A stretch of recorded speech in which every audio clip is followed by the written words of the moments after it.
सिद्धि की शादी के बाद वो ससुराल चली जाती है। पीछे रह जाती है भाभी रानी।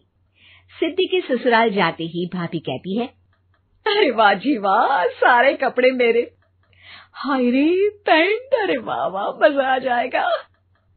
अरे ये सिद्धि की अलमारी के सामने खड़े होकर क्या बड़बड़ा रही है?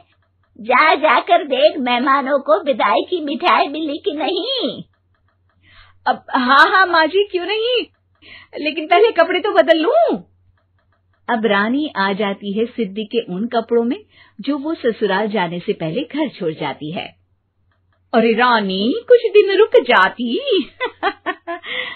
अरे ये तो सिद्धि बिटिया को मैंने ही दिया था, बड़ा ही फबता था उस पर, तुझ पर तो कुछ खास नहीं लग रहा।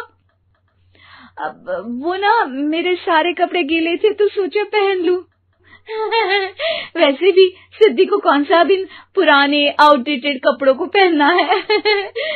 वैसे भी ये सूट तो मैंने तभी पहना था, वैसे खास है भी नहीं ये। हाँ ठीक है, लेकिन ना मेरी सिद्धि पर तो जमता था।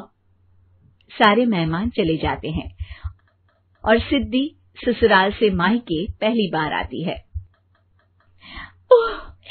अपना घर, अपना कमरा, अपनी अलमारी। ये बोलकर जैसे ही सिद्धि अलमारी खोलती है तो सामने उसके कपड़ों की जगह कुछ और ही रखा होता है।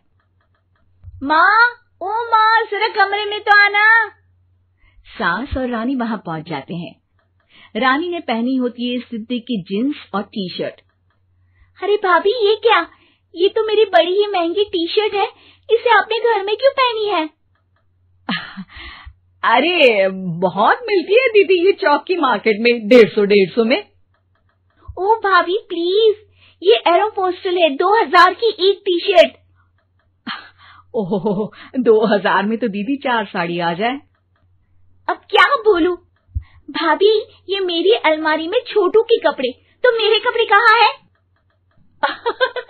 मेरी अलमारी में? अब दीदी आपको कौन से पुराने कपड़े पहनने थे?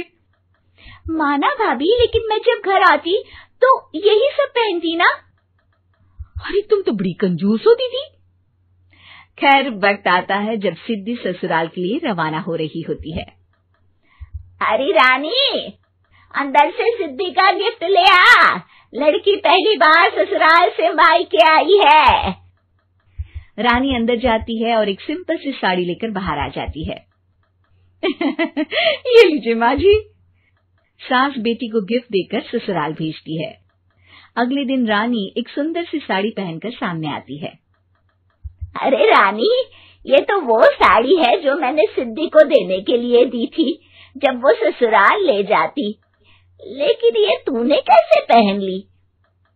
अरे माँ जी, ये साड़ी तो मुझे बहुत पहले से ही पसंद थी, लेकिन चिंता ना करिए, मैंने सिद्धि के लिए भी अच्छी सी साड़ी दी है। हाँ। तभी सिद्धि का फोन आता है।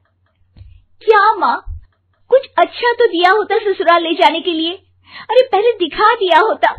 ये चमकते हुए पैकेट में नौकरानी वाली साड़ी मत दिया करो माँ। अरे बेटे, वो तेरी भाभी ने ना गलती से उससे पैकेट बदल गया। हाँ, मैं कल ही तेरे भाई के हाथ से तेरा वाला पैकेट भेज दूंगी। अरे रहने दो माँ, आई एम श्योर भाभी ने अभी वही साड़ी पहनी होगी जो तुमने मेरे लिए रखी थी। तुम तो समझ नहीं पाई उनको। खैर छोड़ो, मैं ज्यादा बोलती अच्छी नहीं लगती, रहने दो, आपको उन्हीं के साथ रहना है, फिर बात करेंगे। सास को रानी पर गुस्सा आ जाता है। वो उसके कमरे में जाती है जहाँ वो शादी का एल्बम देख रही होती है। रानी, मार्केट जाकर एक ऐसी ही साड़ी लेकर आ, कल प्रतीक जाकर सिद्धि के घर दे आएगा। अरे क्यों माँ जी, कितनी साड़ी देनी है दीदी को? यहाँ कोई सेल लगी है क्या? अरे चुप कर, मेरे बेटी के हिस्से की साड़ी खुद पहन ली, अब ज्यादा ज्ञान बांट रही है। एक दिन सिद्धि का फोन आता है। माँ, मेरी सास ने आप सबको खाने पर बुलाया है। सारे लोग सिद्धि के ससुराल पहुँचते हैं। खाना खाकर वो लोग निकल रहे होते हैं कि सिद्धि की सास सभी को गिफ्ट देती है। अरे बहन जी, बेटी के घर का खाना खा लिया, यही बहुत है जो आप ऊपर से गिफ्ट भी दे रही है।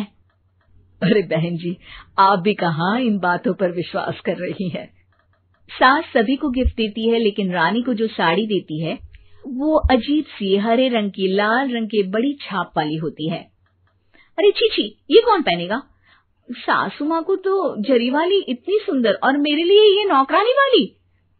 अरे भाभी, दरअसल मैं जब भी घर आती थी आप वापसी में ऐसी ही साड़ी देती थी ना, तो माँ ने सोचा कि आपको आपकी पसंद की ही साड़ी क्यों ना दी जाए। बेचारी रानी, बोलती भी तो क्या। सिद्धि और सास रानी का चेहरा देखकर हंसने लगती है, तो रानी समझ जाती है कि अपने ही बिछाए जाल में वो फंस चुकी है।